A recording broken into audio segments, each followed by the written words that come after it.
Друзья, 30-летняя медсестра госпиталя для ветеранов войны Мария Тышко стала самым молодым врачом, который умер во время пандемии коронавируса в Санкт-Петербурге.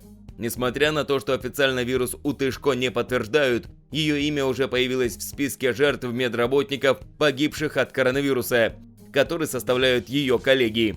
Родственники женщины согласились рассказать комсомолке о заболевании Марии и о том, был ли у нее все-таки коронавирус или нет. «Моей дочке 8 марта исполнилось 30 лет», рассказала КП «Петербург» мать Марии Маргарита Тышко. В детстве у нее была легкая форма ДЦП, одна нога была меньше другой. Но после лечения девочку сняли со всех лекарств, и она стала жить обычной жизнью. Окончила школу, затем медицинское училище. За последние 5 лет работы брала больничный только один раз. Второй обернулся для нее смертью. Мария жила с мамой-пенсионеркой. Ни мужа, ни детей. Все время она посвящала любимой работе. Однажды Мария пришла со смены и сообщила, что ее начальник заболел коронавирусом. После этого начала жаловаться на свое здоровье. В один день она сказала мне: «Мама, я очень замерзла», – плачет мать медсестры. Была небольшая температура 37 градусов, но утром ее отпустила, и она пошла на работу. А вот домой уже вернулась вся в слезах. Помню, села в коридоре, прямо сползла по стенке и произнесла: «Мама, я так плохо себя чувствую». Температура зашкаливала, мы тут же позвонили в больницу, но нас попросили перезвонить утром. Дочка решила, что мы не будем пороть горячку и дождемся следующего дня. Утром к Марии пришел участковый врач. Измерила температуру, послушала легкие, никаких хрипов не было.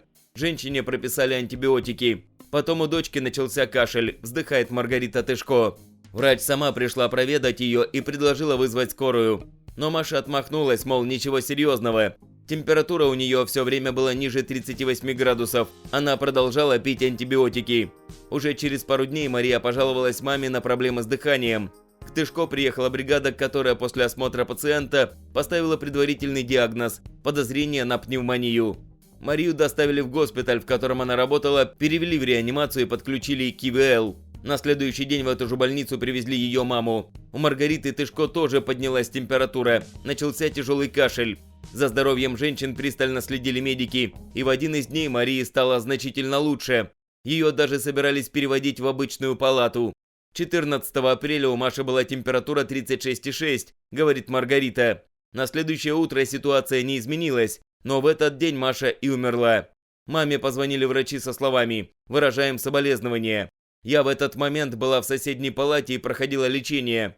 У меня 3 анализа на коронавирус были отрицательные, но потом тест показал положительный результат. У меня тоже развилась двусторонняя пневмония, но я перенесла болезнь легче, на капельницах. Сейчас мать Марии уже выписали из больницы. Она надеялась, что сможет похоронить дочь на обычном кладбище, но врачи ей отказали. Мне сказали, если коронавирус у дочки не подтвердится, то разрешат хоронить», вздыхает мать медсестры. Но коронавирус подтвердился. При этом причиной смерти дочки называют сердечную недостаточность, хотя на сердце она никогда не жаловалась. Ежегодно проходила обследование в своем госпитале. Я не знаю, на что хотят списать смерть моей дочки. Я не хочу никого обвинять. Все, что случилось, то случилось. Урну с прахом родственники пока не забрали. Мать Тышко все еще находится на карантине. На этом я с вами прощаюсь. Подписывайтесь на наш канал, жмите на колокольчик, а также не забудьте перейти на наш сайт «Новости в мире», странички в Instagram и Facebook, ссылки в описании.